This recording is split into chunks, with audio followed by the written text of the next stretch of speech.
Dans le district d'Amreli, le plus touché du Gujarat, les rues se sont transformées en rivières. Des pluies torrentielles se sont abattues sur l'état du Gujarat, provoquant d'importantes inondations depuis le 24 juin.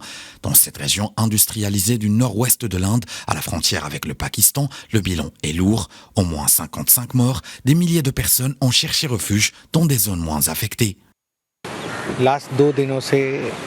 Au cours des 2 derniers jours, le niveau de la rivière Narmada au Golden Bridge oscille autour de 12,2 à 12,5 mètres. Il est actuellement à 12,2 mètres et il y a des chances qu'il baisse. Environ 5700 personnes ont déjà été déplacées. Dans l'ensemble, la situation est sous contrôle. By and large, situation is under control. Lors de la mousson, les inondations et glissements de terrain sont fréquents et entraînent des dégâts considérables. Dans la ville sainte d'Ujjain, de nombreux temples ont été submergés par la crue de la rivière Shipra. L'eau submerge les temples de Ramghat. Il y a beaucoup de boue, mais le nettoyage est en cours. Les pluies de mousson représentent environ 80% des précipitations annuelles en Asie du Sud.